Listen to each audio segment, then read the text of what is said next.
بعض دفعہ بڑی بڑی دوستی سے ختم ہو جاتی ہے، بڑی بڑی دوستی، زمانے کی دوستی ختم ہو جاتی ہے۔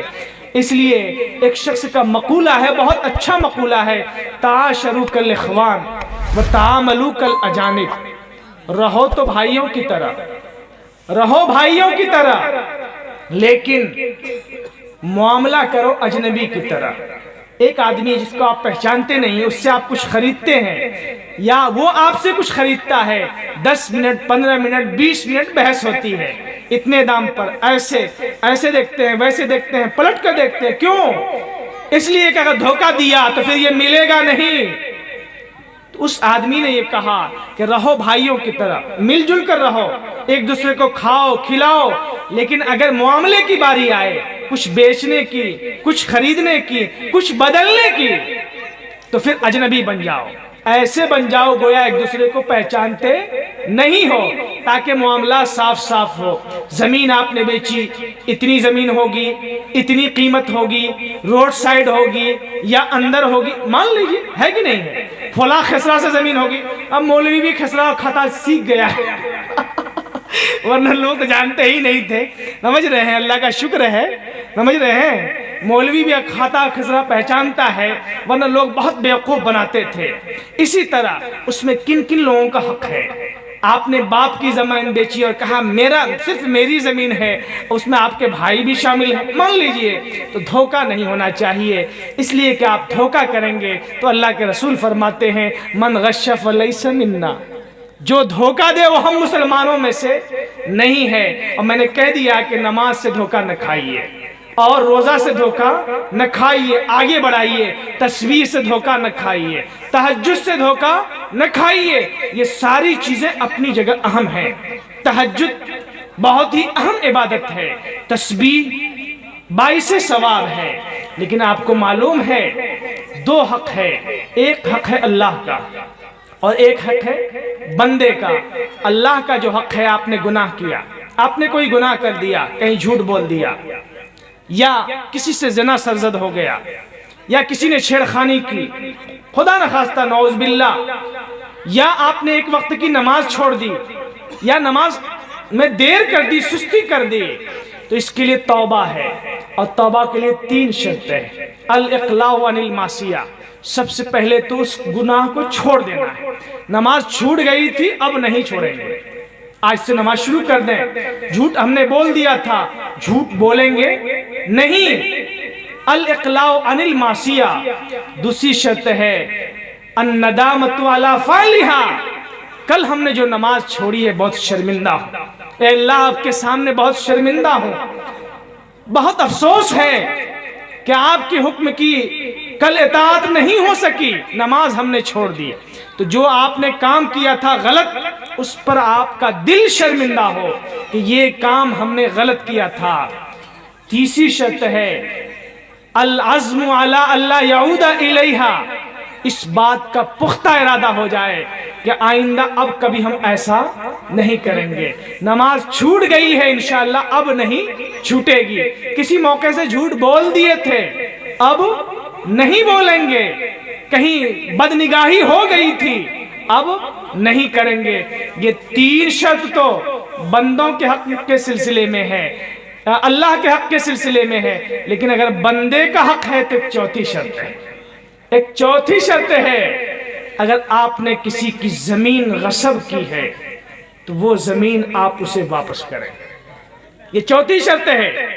آپ نے 10,000 روپے کسی کا غبن کیا تھا، وہ 10,000 روپے آپ اس کو واپس کریں، اب وہ اپنی خوشی سے چھوڑ دے کوئی بات نہیں، معاف کر دے کوئی بات نہیں، اگر معاف نہیں کرتا ہے 10,000 روپے، اگر معاف نہیں کرتا ہے 1 ڈسمل زمین، 2 ڈسمل زمین، ارے حدیث میں تو آتا ہے 1 بالش، کتنی؟ کلیجہ کانپ جاتا ہے، پتھر جگر والا بھی اگر ہوگا تو اللہ کے رسول کی اس حدیث کو سن کر اس کا کلیجہ کانپ جائے گا، اس لیے کہ 100 سال کے آپ کیوں نہ ہو جائیں، دنیا سے تو آپ کو جانا ہی ہے، زمین کی 1 بالشت بھی آپ نے اگر غصب کی ہے تو پھر کل قیامت کے دن اللہ تعالیٰ آپ کو بخشے گا نہیں۔ جہنم میں جانا پڑے گا اس کے بدلے میں، اور یہاں 10 ڈسمل مار لیا، 20 ڈسمل 50 ڈسمل مار لیا، جب تک واپس نہیں کریں گے اللہ تعالیٰ معاف نہیں کرے گا، حتیٰ کہ آپ حج کر لیں۔ بعض لوگ یہ غلط فہمی میں رہتے ہیں کہ حج کر لیا سارا گناہ معاف۔ جی حج کرنے سے گناہ کبیرہ بھی معاف ہوتے ہیں، لیکن اللہ کے سلسلے میں جو ہو گناہ صغیرہ بھی، لیکن بندوں کا حق معاف نہیں ہوتا ہے۔ بعض لوگ عمرے پر عمرہ کرتے ہیں، ہم نے ایسے لوگوں کو دیکھا ہے جنہوں زندگی میں 2 3 4 5 حج کیے ہیں، پوری فیملی کے ساتھ عمرہ کیا ہے، لیکن بندے کا حق بندے ہی سے معاف ہوگا، اللہ تعالیٰ معاف کرے گا نہیں۔ اس لیے زندگی کتنے دن کی ہے، اگر غلطی سے، نادانی سے، غفلت کی وجہ سے، کسی وجہ سے بھی کسی کی جائیداد زمین آپ نے ہڑپ لی ہے، کسی کا روپیہ آپ نے دبا دیا ہے، حتیٰ کہ خدا نخواستہ ہم میں سے کسی کے باپ نے ایسا کیا ہے، اللہ نے بیٹے کو وسعت دی ہے، تو کوشش کرے کہ باپ کا حق ادا کر دے۔ اور مسئلہ آپ کو بتا دیں، مسئلہ بھی آپ کو بتا دیں، میت جب مرتا ہے، کوئی شخص جب بھی مرتا ہے تو سب سے پہلے اس کے کفن دفن کا انتظام ہوگا اس کے مال سے، جس نے جو کچھ بھی چھوڑا ہے، سب سے پہلے اس کے کفن دفن کا انتظام ہوگا، اور اس کے بعد اگر قرض ہے اس کے ذمے تو وہ ادا کرنا پڑے گا، 1 لاکھ ہو 1 کروڑ ہو، جتنا بھی ہو۔ اب وہ باقاعدہ اس نے لیا تھا یا دوا لیا تھا، ہے تو قرض، ہے تو قرض۔ وارثین کان کھول کر سنیں، اور میت کے لیے بھی لازم ہے، یاد رکھیے، میت کے لیے بھی لازم ہے کہ اگر کسی سے قرض لیا ہے، خصوصاً بیماری کے ایام میں، بڑھاپے میں، لکھ لے، لکھوا لے، اپنی اولاد کو وصیت کر جائے کہ خدا نخواستہ ہم نے واپس نہیں کیا تو تم کر دینا۔ اگر وصیت کر رہا ہے اور اسے یقین ہے کہ اولاد واپس کر دے گی، مر گیا، اولاد نے واپس نہیں کیا، تو سارا جرم اولاد کا ہے، لیکن باپ کو ہی اندازہ ہے کہ ہماری اولاد واپس کرے گی نہیں، تو اپنی زندگی میں آپ ادا کرنے کی مکمل کوشش کیجئے۔ فرض کیجئے کہ باپ نے وصیت نہیں کی، اگر نیک اور صالح اولاد ہے، شریعت کا حکم یہی ہے کہ پہلے قرض دار کے قرض کی واپسی ہو، کسی کی زمین اگر آپ کے پاس آئی ہے اس کو منا لیا جائے، پھر وارثین کے درمیان وراثت تقسیم کر دی جائے، لیکن ایسا عام طور سے ہوتا نہیں۔ اولاد یہ کہتی ہے کہ وہ ہمارے باپ کا معاملہ تھا، باپ بھی گئے اور آپ بھی گئے، اس لیے کہ یہ اللہ کا حکم ہے، اللہ کا قانون ہے، یہ اللہ کا حکم ہے، اللہ کا قانون ہے، اس لیے عقائد درست ہوں، عبادات ہوں، اور پھر ہمارے معاملات بھی جاری رہے۔ بند کر دیں، ابھی بولیں بھائی، مجمع آپ کا جا رہا ہے، وہی تو کہیں 10 ہی لوگ رہیں، لیکن ان کا کہنا ہے کہ کچھ لوگ کھانا کھانے گئے ہیں، انشاءاللہ وہ کھا کر کے آئیں گے، پھر جم کر کے بیٹھیں گے۔ اصل بہار میں تقریر عام طور سے ہوتی ہے کہ 2-4 لطیفہ سنایا جائے، کچھ چٹکلے سنائے جائیں، ایک دم لوگ ہنستے رہیں، ہنستے ہنستے لوٹ جائیں۔ بعض دفعہ تو 10-10 منٹ تک ہنستے رہتے ہیں، لوٹتے رہتے ہیں، لیکن عجیب بات یہ ہے، یا یہ کہیے میری ایک کمی، مجھے آتا ہی نہیں سب، نہ مجھے قصہ کہانی آتی ہے، نہ اس طرح کا کوئی جھوٹا سچا لطیفہ آتا ہے، اور حقیقت یہی ہے کہ اللہ کے رسول کی سنت بھی یہی ہے۔ اللہ کے رسول کا بیان مختصر ہوتا تھا، بخاری میں آپ کے خطبات ہیں، لیکن آپ مجبوراً لوگ یہاں جمع ہیں اور شاید 5 سال کے بعد اکٹھا ہوئے ہیں، اس لیے بات ہم اپنی آپ تک پہنچانے کی کوشش کر رہے ہیں۔ تو میں کہہ رہا تھا کہ مسئلہ یہی ہے معاملات کے سلسلے میں کہ اگر کسی سے آپ قرض لیں تو قرض کی واپسی کی مکمل فکر رہے۔ یہیں یہ مسئلہ بھی عرض کر دیں، قرض دینے کی حدیث میں بہت فضیلت ہے، قرض دینے کی حدیث میں بہت فضیلت ہے، اس لیے کہ آپ اپنے بھائی کے کام آئے۔ کسی کی لڑکی کی شادی تھی، پیسے کا انتظام نہیں ہو رہا تھا، آپ نے 50,000 انتظام کیا، اللہ آپ کو بے انتہا اجر دے گا۔ آپ نے بندے کی کوئی مصیبت دور کر دی، قیامت کے دن اللہ تعالیٰ آپ کی مصیبت دور کرے گا، حدیث ہے۔ لیکن یہ بھی یاد رکھیں قرض لینے کے سلسلے میں بھی بڑی سخت وعید ہے کہ آدمی جلدی قرض لینے کی کوشش نہ کرے۔ پہلے محنت کرے، ہر طرح سے اپنی ضروریات کو خود پورا کرنے کی کوشش کرے۔ بیٹی کی شادی بہت بڑی مجبوری ہے، لا علاج بیماری بہت بڑی مجبوری ہے، لیکن 10 منزلہ بلڈنگ، 3 منزلہ بلڈنگ مجبوری ہے کیا؟ اگر پھوس کا ہی گھر رہے تو کوئی مصیبت ہے کیا؟ پھر بھی آپ نے پختہ مکان شروع کیا، کچھ پیسے آپ کے گھٹ گئے، آپ نے لیا، بہت اچھی بات ہے۔ جو آپ نے وقت متعین کیا ہے اس وقت سے پہلے ادا کرنے کی کوشش کیجئے۔ نہیں دیتے ہیں، ٹال مٹول کرتے ہیں، گناہ کی بات ہے۔ شیخ الحدیث کا میں واقعہ سنا رہا تھا، حضرت شیخ الحدیث مولانا زکریا رحمۃ اللہ علیہ، ایک تو تھے مولوی شیخ الحدیث، ان کے ہاں بے شمار لوگ آتے جاتے رہتے تھے، بڑے حضرت تھے، لوگ مصافحہ کرنے، سلام کرنے، مسئلہ پوچھنے جاتے تھے، اور حضرت کچھ ان کی ضیافت کرتے تھے، چائے بسکٹ ہی، کبھی کھانا کھلا دیا، تنخواہ یوں ہی صاف ہو جاتی تھی، کبھی کبھی قرض کی نوبت آتی تھی، حضرت قرض بھی لیتے تھے۔ اب 1 مہینے کے لیے قرض لیا ہے، اگلا مہینہ ہو گیا، قرض ادا کرنے کی اب کوئی سبیل نہیں ہے، تو اپنے وعدہ کو پورا کرنے کے لیے حضرت دوسری جگہ سے قرض لیتے تھے، پھر اپنا وعدہ پورا کرتے تھے، یا اگلے سے مہلت لیتے تھے۔ یہ ہے معاملات۔ تو مسلمان اور مومن کو پہچاننے کا معیار معاملہ ہے، عبادت نہیں ہے۔ عبادت کی فضیلت اپنی جگہ ہے، لیکن ہمارے معاملات ہی ہماری شناخت ہیں، ہمارے پہچان ہیں۔ ہم جس معاشرے میں رہتے ہیں، جس سماج میں رہتے ہیں، جہاں ہم ملازمت کرتے ہیں، جہاں ہم کام کرتے ہیں، جس کے گھر مہمان بنتے ہیں، وہ ہماری نقل و حرکت کو دیکھتے ہیں، ہمارے اٹھنے بیٹھنے کو دیکھتے ہیں، ہمارے بولنے کو دیکھتے ہیں۔ ان سب سے وہ آپ سے نفرت کرتا ہے یا محبت کرتا ہے؟ تو ہم کو ایسے ہی معاملات کرنے ہیں کہ اپنے تو خوش ہوں ہی، اگر ہمارے ساتھ ہمارے برادران وطن بھی ہیں تو ان کو بھی یہ پتہ چلے کہ ایک مسلمان ایسا ہوتا ہے، ان کا معاملہ اتنا صاف ستھرا ہوتا ہے، وہ کسی کو دھوکہ نہیں دیتا ہے، وہ وعدہ خلافی نہیں کرتا ہے، وہ وعدہ کو پورا کرتا ہے، عیب دار سامان کو بیچتا نہیں ہے۔ یہ ہے معاملات۔ اور چوتھے نمبر پہ ہے معاشرت۔ معاشرت کے معنی آتے ہیں ساتھ رہنا۔ معاشرہ سماج کو کہتے ہیں، اور سماج میں ہر طرح کے لوگ ہوتے ہیں، بڑے بھی ہیں، چھوٹے بھی ہیں، عمر دراز اور بوڑھے بھی ہیں، نوجوان بھی ہیں اور بچے بھی ہیں، عورتیں بھی ہیں اور بچیاں بھی ہیں۔ پورے سماج کا ایک حق ہے۔ سماج میں باپ ہوتا ہے، اس کے حقوق ہیں، بیٹا ہوتا ہے، اس کے حقوق ہیں، شوہر ہوتا ہے، اس کے حقوق ہیں، بیوی ہوتی ہے، اس کے بھی حقوق ہیں، پڑوسی ہوتا ہے، اس کے بھی حقوق ہیں۔ پڑوسی مسلمان ہو الگ حقوق ہیں، غیر مسلم ہو الگ حقوق ہیں۔ شادی ہم اپنی بچیوں کی کرتے ہیں، لڑکے شادی کرتے ہیں، 6 مہینے، 1 سال، 2 سال میں شادیوں کی تیاری ہوتی ہے۔ نوجوان بھی بہت سج دھج کر شادی کرتے ہیں، اور ہمیشہ سنتے ہیں، بولتے ہیں کہ بیوی کا یہ حق ہے، بیوی کا یہ حق ہے، شوہر کا یہ حق ہے، شوہر کا یہ حق ہے۔ کیا نوجوانوں نے کبھی یہ بھی معلوم کیا کہ بیوی کا بھی کوئی حق ہے؟ بیوی کا بھی کوئی حق ہے۔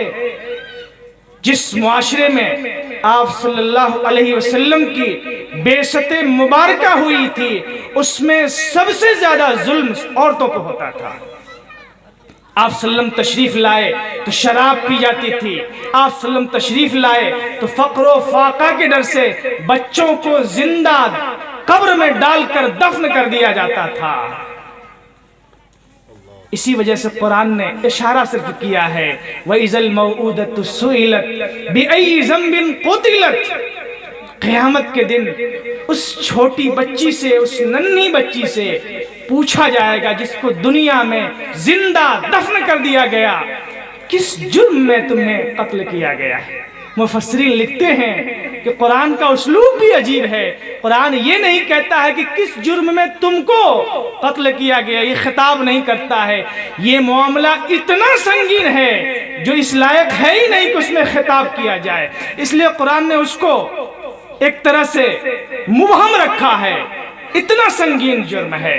اس زمانے میں یہ بھی ہوتا تھا بچیوں کو زندہ درگور کیا جاتا تھا اور عورتوں پر ظلم بہت ہوتا تھا، عورتوں کے سارے حقوق پامال کیے جاتے تھے۔ اسلام نے عورت کو ثریا تک پہنچا دیا، بلندیوں تک پہنچا دیا۔ اور یقین مانیے یہ صرف دعویٰ نہیں ہے، یہ صرف دعویٰ نہیں ہے، وقت نہیں ہے اور یہاں ہر طرح کا مجمع ہے، یہ بالکل حقیقت ہے اور چیلنج ہے۔ اسلام نے عورتوں کو جو حق دیا ہے دنیا میں کسی نے وہ حق نہیں دیا ہے۔ دقت یہ پیش آئی ہے کہ ہم ان حقوق کو پہچانتے ہی نہیں، ہم خود غلط کر رہے ہیں، ہم خود غلط کر رہے ہیں۔ اسلام میں جس طرح مرد عبادت کرے تو مقام اونچا ہوتا ہے، عورت عبادت کرے تو بھی اس کا مقام اونچا ہوتا ہے۔ اسلام میں عورت کو عبادت کا حق ہے، مرد کو عبادت کا حق ہے، عورت کو بھی عبادت کا حق ہے، عورت کو بھی عبادت کا حق ہے۔ دو ایک چیز کو چھوڑ کر بنیادی سارے حقوق عورتوں کو ملے ہیں۔ تو معاشرے میں ہم رہتے ہیں تو نوجوان شادی کرتا ہے، شوہر کا کیا حق ہے یہ سننے کی کوشش کرتا ہے، بتاتا بھی ہے، لیکن عورت کا کیا حق ہے یہ جاننے کی کبھی کوشش نہیں کرتا ہے۔ اور بعض خواتین بھی مرد کے حقوق کو پہچانتی نہیں ہیں، جس کی وجہ سے نوبت طلاق کیا جاتی ہے، جس سے ہم بھی بدنام ہوتے ہیں، اسلام بھی بدنام ہوتا ہے، معاشرہ بھی بدنام ہوتا ہے۔ اسی طرح اس سماج میں باپ ہے، یہ تو صحیح بات ہے کہ باپ کے حقوق ہیں، یقیناً حقوق ہیں، ماں کے حقوق ہیں، لیکن ہم میں سے جو لوگ صاحب اولاد ہیں وہ یہ بتائیں کہ کبھی ہم نے بچوں کے حقوق بھی معلوم کیے ہیں؟ بچوں کا بھی کچھ حق ہے، یہ ہم نے کبھی معلوم کیا ہے؟ یہ ہم نے کبھی معلوم کرنے کی کوشش نہیں کی ہے۔ اللہ کے رسول نے یہ بھی بتایا ہے اگر ماں باپ کے حقوق ہیں تو بچوں کے بھی حقوق ہیں، اگر شوہر کے حقوق ہیں تو بیویوں کے بھی حقوق ہیں، اگر بادشاہ اور آقا کے حقوق ہیں تو رعایا کے حقوق ہیں۔ اس طرح کی بہت سی باتیں آپ کے سامنے آتی رہتی ہیں۔ ماں باپ کے حقوق تو لوگ بیان کرتے ہی ہیں، تھوڑا سا حق ہم بچے کا آپ کو بتا دیں۔ بچے کا بہت پہلا بنیادی حق جو قرآن نے کہا ہے شکم مادر ہی سے شروع ہو جاتا ہے۔ بچہ جب شکم مادر میں آ جائے تو اس کا حق یہ ہے کہ اس کا تحفظ کرایا جائے، لہذا حمل گرانا ناجائز ہے، اسلام میں حمل ساقط کرنا ناجائز ہے۔ بتائیے امریکہ چلاتا ہے کہ بچوں کے حقوق محفوظ ہونے چاہیے، یونیسیف پوری دنیا میں یہ تنظیم کام کرتی ہے بچوں کے حقوق کے لیے، لیکن رحم مادر میں جتنا بچوں کا قتل امریکہ میں ہوتا ہے ہندوستان میں نہیں ہوتا ہے۔ یہ بھی بچے کا حق تھا کہ جب بچہ رحم مادر میں آ گیا، ماں کے پیٹ میں آ گیا، شکم مادر میں آ گیا، تب اس کی زندگی بچانے کی ہر ممکن کوشش کی جائے۔ علماء نے لکھا ہے کہ 4 مہینے سے پہلے اگر حمل ضائع کیا جائے تو بھی غلط ہے، لیکن 4 مہینے کے بعد تو سراسر حرام و سنگین جرم ہے۔ لیکن آج غیروں کے معاشرے میں یہ کوئی جرم نہیں ہے، اس کا نتیجہ زنا عام ہو رہا ہے، حمل ساقط ہو رہا ہے، اور کیا ہو رہا ہے جو ماں بننے والی تھی اس کی زندگی خطرے میں پڑ گئی ہے۔ اب ایک مسئلہ اور عرض کر دوں، ہمارے یہاں نسبندی کی اجازت نہیں ہے، ہمارے یہاں آپریشن کی اجازت نہیں ہے۔ کیوں؟ ہمارا عقیدہ ہے کہ اللہ تعالیٰ کھلاتا ہے، 10 بچے ہوں تو بھی وہی کھلائے گا، 5 ہو تو بھی وہی کھلائے گا۔ میں نے پہلے ہی بتا دیا بھارت کی آبادی بڑھتی جا رہی ہے لیکن غلہ اس سے زیادہ بڑھ گیا ہے۔ جس کھیت میں 10 من دھان ہوتا تھا 50 سال پہلے، اس کھیت میں آج 40 من 30 من دھان ہو رہا ہے، نہیں ہو رہا ہے۔ ہمارے بوڑھے بتا رہے ہیں چاہے جیسے ہو رہا ہے لیکن ہو رہا ہے۔ جس کام کو 100 آدمی مل کر 10 دن میں کرتے تھے، آج ایک مشین 1 دن میں کرتی ہے وہ کام۔ دیکھیے قدرت کا نظام، سب کچھ ہو رہا ہے۔ پہلے انڈا صرف ہمارے گھر کی مرغیاں دیتی تھیں، اب انڈے کا ایسا نظام ہو گیا ہے کہ ایک کنٹل انڈا کھاتے رہی، انڈا ختم ہی نہیں ہوتا ہے۔ ارے وہ اچھا ہے خراب ہے لیکن انسان کی ضرورت پوری ہو رہی ہے۔ دیسی انڈا ملتا نہیں اور فارم والا لیں گے نہیں، ضرورت پوری کیسے ہوگی؟ یہ اللہ تعالیٰ اپنی قدرت کا کرشمہ دکھاتا رہتا ہے، جب جب پانی کی ضرورت ہوگی پانی دیتا ہے، ہوا اس کی چلتی رہتی ہے، خوراک کی جیسی ضرورت ہوگی وہ دیتا رہتا ہے۔ تو بچے کا تحفظ ماں کے پیٹ میں کیا جائے، یہ بچے کا پہلا حق ہے۔ دوسرا حق، جب بچہ دنیا میں آئے تو اس کا کوئی اچھا نام رکھا جائے، یہ بچے کا حق ہے۔ اچھا نام، سب سے اچھا نام اللہ کا نام ہے، اور اللہ کے 99 نام ہیں۔ کتنے؟ 99۔ عبداللہ، عبد الرحمن، عبد الستار، عبد الغفار، یہ سب اللہ کے نام ہیں۔ عبد لگا دیا جاتا ہے۔ اور مسئلہ سن لیجئے، ایسے ہم لوگ بھی بے احتیاطی کر جاتے ہیں، اللہ کے جتنے نام ہیں اس نام پر کسی کا نام ہے تو نام بگاڑا نہ جائے۔ رحمان کو بگاڑ کر نہ بولا جائے، غفار کو بگاڑ کر نہ بولا جائے، اس لیے کہ اللہ کے نام کو ہم بگاڑ رہے ہیں۔ بہت بڑا گناہ ہے بولا جائے عبد الرحمن، بولا جائے عبد الستار۔ ہاں یہ ہو سکتا ہے کہ آپ کوئی عرفی نام رکھ لیں، بچے گھر میں ہوتے ہیں، چنو رکھ لیا، منو رکھ لیا، اس طرح کا کوئی عرفی نام رکھ لیں، یہ ہو سکتا ہے۔ اور نام اللہ کے نام پر رکھیں، اور نام کا بھی اثر پڑتا ہے، نام کا بھی اثر پڑتا ہے۔ عجیب، نام کا اثر نہیں پڑتا ہے، الفاظ کا اثر پڑتا ہے۔ ابھی آپ کو کوئی گالی دے، آپ خفا ہو جاتے ہیں، مارا ہے آپ کو، اس نے مارا نہیں ہے، گالی ہی دی ہے، لفظ بہت سخت سنگین استعمال کیا ہے، آپ غصے میں چراغاں ہو گئے۔ تجربہ مشاہدہ بتاتا ہے اچھے نام کا بھی اثر پڑتا ہے عام طور سے۔ اب تو لوگ کچھ نام اچھے رکھ بھی لیتے ہیں، پہلے لوگ نہیں رکھتے تھے، لیکن اب بھی ایک بے احتیاطی ہوتی ہے، نیٹ سے ہم نام دیکھ کر رکھتے ہیں۔ بعض دفعہ لوگوں نے مجھے نام دکھایا، یہودی کا نام تھا، نیٹ سے دیکھا تھا، نیا نام تھا لیکن یہودی کا نام تھا، نیٹ سے دیکھ کر نام رکھا، عیسائی کا نام تھا۔ اس لیے کسی اچھے عالم سے یا پڑھے لکھے سے اس کی تصدیق بھی کر لی جائے۔ صرف نیا نام کیا ضروری ہے؟ نیا بھی ہو لیکن معنی اچھا ہو۔ پہلے اللہ کا نام، پھر اللہ کے رسول کے بھی 99 نام ہیں، صحابہ کرام کے جتنے نام ہیں سب اچھے ہیں، بزرگان دین کے نام ہیں، یہ سب نام ہیں۔ یا ایسا لفظ جس کا معنی اچھا ہو، وہ لڑکا ہو یا لڑکی، یہ بھی بچے کا حق ہے۔ ہمارے نوجوان اسے ادا کر نہیں پاتے ہیں، ادا کریں گے۔ تیسرا حق، بچے کا عقیقہ کیا جائے، یہ بچے کا حق ہے، فرض اور واجب تو نہیں ہے، لیکن اللہ نے حیثیت دی ہے تو عقیقہ کیا جائے۔ عقیقہ سے اس کی جان کی حفاظت ہوتی ہے، حدیث ہے، عقیقہ سے بچے کی جان کی حفاظت ہوتی ہے۔ اور عقیقہ 7ویں دن ہے، ہمارے ہاں پرانا رواج تھا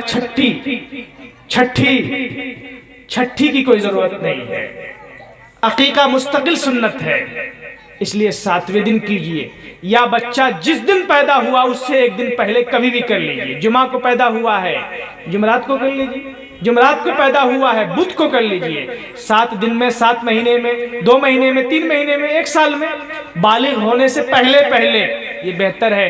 یہ نبی پاک صلی اللہ علیہ وسلم کی بہت اہم سنت ہے، ہم لوگ اس کو کرتے نہیں ہیں، اور جو لوگ کرتے ہیں ختنہ میں کرتے ہیں۔ نوٹ کر لیجئے، ختنہ میں جو ہم بھوج کرتے ہیں یا دعوت کرتے ہیں، شریعت سے اس کا کوئی ثبوت نہیں، ہم غلط کرتے ہیں، شریعت سے اس کا کوئی ثبوت نہیں ہے۔ ختنہ حجام کو بلا کر آپ کبھی بھی کروا سکتے ہیں، میں نے اپنے بچے کا ایسے ہی کروایا، پورے سماج میں لہر دوڑ گئی، کیا ہوتا ہے، کیا فرق پڑتا ہے؟ ہم نے اللہ کو مانا ہے، اللہ کے رسول کو مانا ہے، آپ کو دعوت کرنی ہے، ختنہ کبھی کر لیجئے، عقیقہ کے ارادے سے آپ دعوت کیجئے۔ لڑکا ہے تو 2 خصی، لڑکی ہے تو 1 خصی، اگر کوئی غریب ہے تو لڑکے میں بھی 1 خصی، ایسا ہو سکتا ہے۔ قربانی کے ایام میں لڑکے کے لیے 2 حصہ، لڑکی کے لیے 1 حصہ، قربانی کے ایام میں۔ باقی دنوں میں اگر آپ کو دعوت کرنی ہے، خوشی کا اظہار کرنا ہے، تو بچے کا اچھا سا نام رکھیے، جب استطاعت ہو عقیقہ کیجئے، اور عقیقہ میں آپ جس کو چاہیں بلا سکتے ہیں، چاہے کھانا بنا کر کھلائیں یا کچا گوشت تقسیم کر دیں، غریب کو بھی دے سکتے ہیں، مالدار کو بھی دے سکتے ہیں، اپنے رشتہ دار کو بھی دے سکتے ہیں، دوست احباب کو بھی دے سکتے ہیں۔ یہ سنت مٹ رہی ہے ہمارے معاشرے سے، جب بھی کوئی نئی چیز آئے گی سنت مٹے گی۔ تو طریقہ تو یہ تھا کہ عقیقہ کیا جائے. عقیقہ ہم نے چھوڑ دیا ہے. ختنہ کے نام پر بہت سے علاقے میں، مجھے معلوم نہیں آپ کے ہاں کیا ہوتا ہے، ختنہ کے نام پر دعوت ہوتی ہے اور بڑے بڑے دیندار لوگ پھسل جاتے ہیں. میں نے کہا نہیں کہ نماز اور روزے سے دھوکہ مت کھائیے، ساری دنیا خفا ہو جائے، ہمیں اللہ کو خوش کرنا ہے، اللہ کے رسول کو خوش کرنا ہے. یہ کون سی مجبوری ہے؟ نہیں ہوتا ہے کچھ مت کیجئے، یہ تو ٹھیک ہے. تو آج سے کریں گے تو عقیقہ کریں گے انشاءاللہ. انشاءاللہ کرنا ہے تو عقیقہ کریں گے. ختنے پر کوئی بھوج نہیں کریں گے، کوئی دعوت نہیں کریں گے. جب بھی اللہ توفیق دے گا تو عقیقہ کریں گے، عقیقہ مسنونہ کریں گے، لوگوں کو کھلائیں گے، خود بھی کھائیں گے. عقیقہ سے بچے کی جان کی حفاظت ہوتی ہے. یہ تیسرا حق تھا. اور اسی کے ساتھ ساتھ بچہ چھوٹا ہے تو ایک بہت بڑا حق ہے بچے کو دودھ پلانا. دودھ تو ماں پلاتی ہے دودھ. ارے ہندوستان کی عورتیں تو 2 سال نہیں 2.5 سال پلاتی تھی، بلکہ بعض بیوقوف عورت 3 سال تک، ہم نے 5 سال تک پلاتے دیکھا ہے. بچہ چھوڑ ہی نہیں رہا ہے، چھوٹا بچہ ہے. شریعت میں امام اعظم ابو حنیفہ کے یہاں دودھ کی زیادہ سے زیادہ مدت، بچے کو دودھ پلانے کی مدت 2.5 سال ہے، لیکن کوشش کی جائے کہ 2 سال کے اندر مکمل کر لیا جائے. 2 سال ہوتے ہوتے اسے کچھ کھانے کی عادت ڈالی جائے، اور 2.5 سال کے بعد پلانا ناجائز اور حرام ہے. اگر آپ کوشش کریں گے تو یہ ہو جائے گا. میرے 4 بچے ہیں الحمدللہ. 2 سال سے پہلے سب بچوں نے دودھ چھوڑا ہے، لیکن بیچ میں ایک فیشن چلا کہ بچے دودھ، اور مائیں دودھ ہی نہیں پلاتی تھی. 1 مہینہ پلایا بند کیا، 2 مہینہ پلایا بند کیا، اب ڈبے کا دودھ استعمال ہو رہا ہے. آپ اسے نوٹ کیجئے. شریعت کا کوئی حکم سائنس کے خلاف نہیں ہے. سائنس غلط ہو سکتی ہے، شریعت کا حکم غلط نہیں ہو سکتا ہے. جس کو تجربہ کرنا ہے کر لیں. ایسے ایسے ڈاکٹر دنیا میں موجود ہیں، اپنے تجربات لکھ لیے ہیں. نماز کے کیا فوائد ہیں آپ سائنسی اعتبار سے دیکھیں، زکوٰۃ کے کیا فوائد ہیں سائنسی اعتبار سے دیکھیں، حج کے کیا فوائد ہیں، عقیقہ کے کیا فوائد ہیں، ختنہ کے کیا فوائد ہیں. دنیا وہیں پہنچ رہی ہے جہاں ہمیں اللہ کے رسول نے 1400 سال پہلے پہنچایا تھا. ابھی 10 سال پہلے 15 سال تک پہلے ایک فیشن چلا کہ عورتیں 1 ماہ 2 ماہ دودھ پلا کر دودھ کو سکھا لیتی تھیں اور ڈبے کا دودھ بچے کو پلا رہی ہیں. آپ بتائیے، ماں نے ڈھنگ سے دودھ ہی نہیں پلایا تو بچے کی محبت کیا ہوگی ماں کو، اور بچے کو ماں سے محبت کتنی ہوگی. نتیجہ کیا ہوا جانتے؟ چیسٹ کینسر شروع ہو گیا. چیسٹ کینسر شروع ہو گیا، چھاتی کا کینسر شروع ہو گیا عورتوں کو. آپ کے ہندوستان میں اس طرح کے کیسز بہت آنے لگے. دنیا کے بہت سے ملکوں میں ایسا ہوا. کیوں؟ قدرت نے نظام بنایا تھا بچے کو پلانے کے لیے، اس نے دوا کھا کر اسے سکھا لیا. ظاہر سکھا لیا تو اس کا نقصان تو ہوگا ہی. عورتوں کو چیسٹ کینسر ہونا شروع ہوا. اب ڈاکٹر بھی کہتے ہیں کہ کم سے کم 6 مہینہ ضرور پلاؤ، کم سے کم بچے کو 6 ماہ دودھ ضرور پلاؤ. ابھی سے 15 سال پہلے BBC ہندی کا جو نشریہ ہوتا تھا اس میں یہ پرچار آتا تھا 10 سال پہلے کہ بچے کو پہلا گاڑھا دودھ ماں ضرور پلائے. دیکھا آپ نے، دنیا وہیں پہنچی. اسلام بھی یہ نہیں کہتا ہے کہ 2.5 سال ضرور پلائیں، لیکن 6 مہینہ سال بعد تو پلائیں ہی. ہاں، جن ماؤں کی چھاتی میں دودھ ہی نہیں ہے یا دودھ کم ہو رہا ہے، مجبوری ہے، تو اس کے لیے اور طریقے اپنائے جا سکتے ہیں. یہ بچے کا حق ہے. والوالدات یرضعن اولادهن حولین کاملین لمن اراد ان یتم الرضاعة وعلى المولود له رزقهن وکسوتهن بالمعروف. مائیں اپنے بچوں کو ضرور 2 سال کم سے کم دودھ پلائیں. دوسری آیت کی روشنی میں ترجمہ ہو رہا ہے 2 سال دودھ پلائیں. اور جب تک ماں بچے کو دودھ پلائے گی تو باپ کے ذمے اس ماں کا خرچ ہے. طلاق بھی ہو جائے تو خرچ دینا پڑے گا، اور یہ باپ اس بچے کو الگ بھی نہیں کر سکتا ہے. یاد رکھیے، باپ اس بچے کو الگ بھی نہیں کر سکتا ہے. لوگ کبھی کبھی طلاق دیتے ہیں، ماں چاہتی ہے بچہ ہمیں ملے، باپ اپنی شان دکھاتا ہے. بچیاں جب تک نابالغ ہیں تب تک ماں کے پاس رہیں گی، چاہے آپ طلاق دے دیں. جی، یہ ماں کا حق ہے. اسلام نے یہ حق دیا ہے کہ طلاق بھی ہو جائے تو بچیاں چھوٹی اگر ہیں تو ماں پرورش کرے گی اور باپ کے ذمے اس کا خرچہ ہے۔ اسلامی حکومت ہو تو قاضی بلا کر اسے سزا دے سکتا ہے کہ تم اپنی بچی کا حق ادا کیوں نہیں کرتے ہو۔ اگر لڑکا ہے تو وہ باشعور ہو جائے، اپنا کام کرنے لگے، تب وہ باپ سے الگ ہوگا۔ یہ بنیادی حق ہے۔ تو جب تک ماں بچے کو دودھ پلائے گی تو اس کا خرچ باپ پر ہے، طلاق ہو تب بھی اور طلاق نہ ہو تب تو یہ مسئلہ ہے ہی۔ یہ تو بچپن کے حقوق ہوئے۔ اب ایک اہم حق جو آخری حق بھی کہہ سکتے ہیں آپ، یہ آخری حق اللہ کے رسول نے فرمایا اَن يُحْسِنَ اسْمَهُ، نام تو اچھا رکھے اور اس کو اچھی تعلیم و تربیت دے۔ یہ بچے کا حق ہے، یہ بچے کا حق ہے، اس لیے کہ بچہ 5 سال کا اسے شعور نہیں ہے، 8 سال کا اسے پتہ نہیں ہے، اس کو سنوارنا بگاڑنا آپ کا کام ہے، اس کے لیے محنت آپ کو کرنی ہے۔ ماں کی بھی محنت ہونی چاہیے اور باپ کی بھی محنت ہونی چاہیے۔ باپ غریب بھی ہو سکتا ہے اور مالدار بھی ہو سکتا ہے۔ میں نے شروع ہی میں اشارہ کر دیا ہے کہ یہ حق بہت اہم حق ہے اور اس حق کو ہمیں ادا کرنا ہے، ادا کریں گے انشاءاللہ۔ مجھے معلوم ہوا کہ آپ کے گاؤں میں 3 مکتب چل رہا ہے، بہت خوشی کی بات ہوئی۔ بڑا مدرسہ قائم کرنے کی کوئی ضرورت نہیں، بڑے مدرسے ہندوستان میں 100 نہیں 1000 ہیں، 1000 کی تعداد میں ہے، 1000 کی تعداد میں، اور چھوٹے چھوٹے تو کئی ہزار ہیں۔ مکتب کو جانے دیجئے، ہمارا ہر گھر مکتب ہونا چاہیے اگر ہم پڑھے لکھے ہیں تب، اور نہیں ہیں تو اپنے بچوں کو ہم ضرور مکتب بھیجیں۔ اور دیکھیے بچوں کے پڑھنے کی عمر 5 سال کے بعد ہے، 3 سال 4 سال میں تھوڑی بہت توجہ آپ دلا سکتے ہیں، بچے کے پڑھنے کی عمر 5 سال کے بعد ہے۔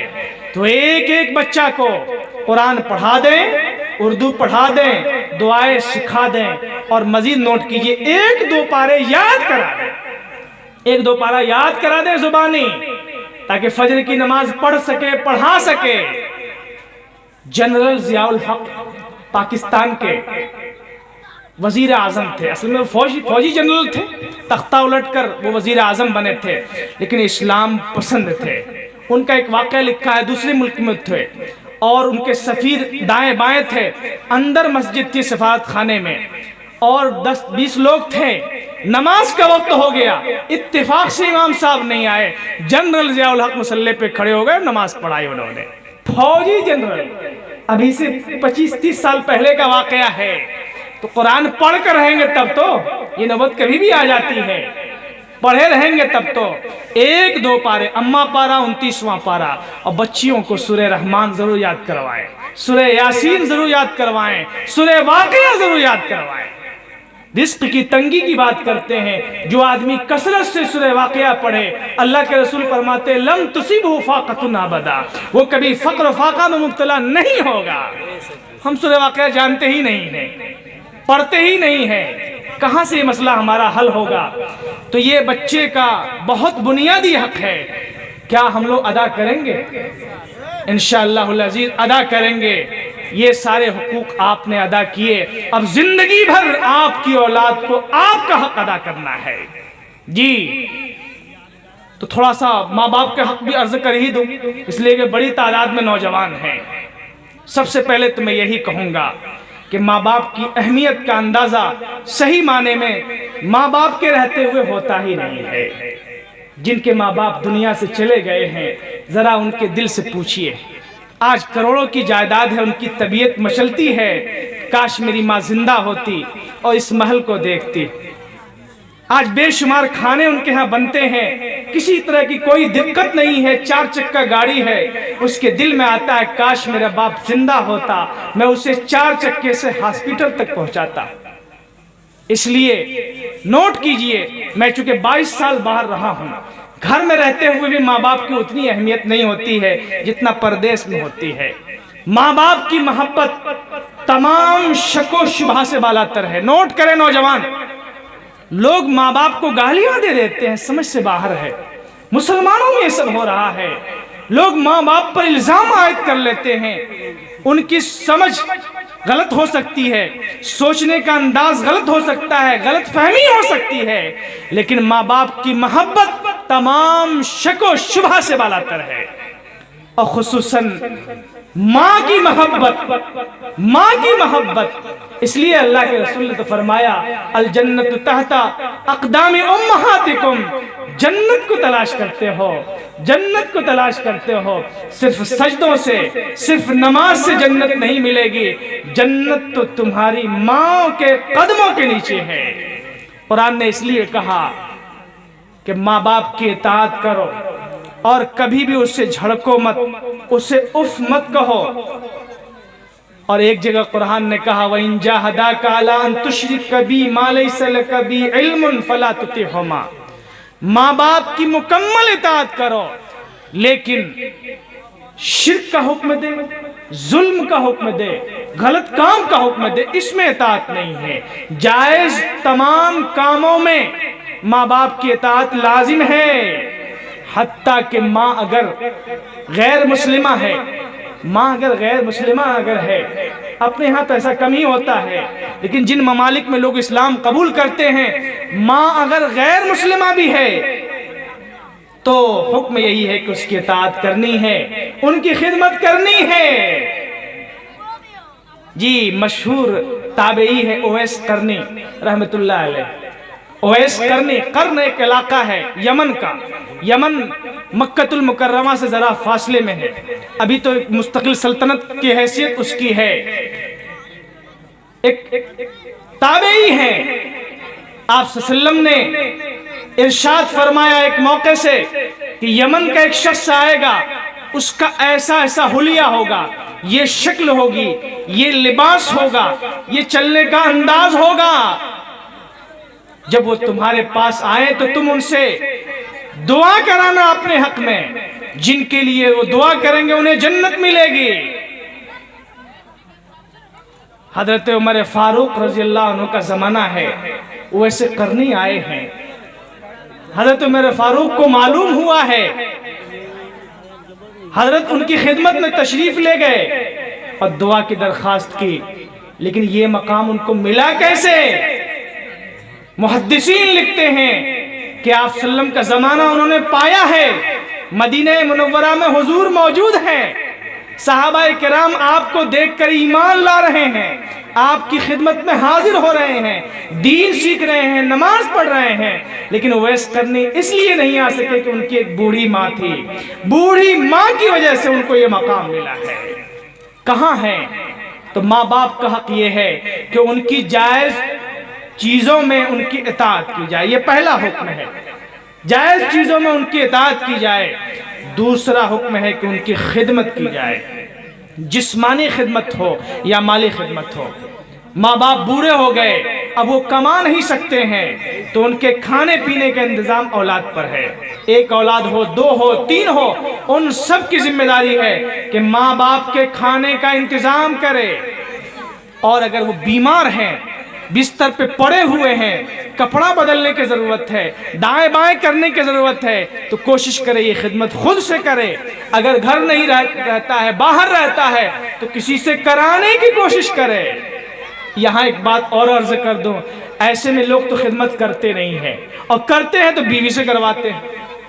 بوڑھی ماں ہے، ساری خدمت بیوی سے کرواتے ہیں۔ بیوی ساس کی خدمت کرے، یہ ان کے لیے سعادت ہے، یہ ان کے لیے سعادت ہے، یہ ان کے لیے نیکی ہے۔ لیکن بیوی کے بھی بہت سے کام ہیں، شوہر کی ذمہ داری، بچوں کی ذمہ داری، کھانا پکانے کی ذمہ داری، کپڑا دھلنے کی ذمہ داری، اتنی ساری ذمہ داریوں پر 24 گھنٹے کی خدمت اگر آپ ماں کی بھی لگا دیں تو بیچاری کیا کرے گی؟ حکم یہ ہے کہ آپ خود خدمت کریں، کوشش کریں آپ خود خدمت کرنے کی۔ کبھی کبھی بیوی بھی ہاتھ بٹا دے تو اچھی بات ہے۔ ماں پانی مانگ رہی، لا کے دے دیں، آپ کوئی مشکل کام ہے؟ دوا کھانے کا وقت ہوا ہے، دوا کھلا دیں، یہ آپ بھی کر سکتے ہیں۔ آپ نہیں، آپ کا چھوٹا بچہ ہے، ان سے کروائیں، کوشش آپ کریں۔ کبھی کبھی بیوی بھی کر لے، لیکن بیوی کو ڈنڈا مار رہے ہیں، گالیاں دے رہے ہیں، یہ بھی مناسب نہیں ہے۔ تو ماں باپ کا یہ بھی حق ہے، یہ دوسرا اہم حق ہے۔ اور تیسرا حق ہے کہ ماں باپ کے لیے ہمیشہ دعائے خیر کی جائے۔ دنیا سے جب وہ چلے جائیں ان کے لیے دعائے خیر کی جائے۔ یہ سعادت کب ملے گی؟ جب آپ دوستو آپ دیکھ رہے ہیں NB میڈیا یوٹیوب چینل. اس طرح کا ویڈیوز آپ کو ملتا رہے گا. لائک اور سبسکرائب ضرور کر لینا اور اس ویڈیوز کو اپنے دوستوں میں شیئر ضرور کرنا. پھر ملتے ہیں ایک اور اچھی ویڈیوز لے کر. تب تک اجازت دیجیے. السلام علیکم. خدا حافظ.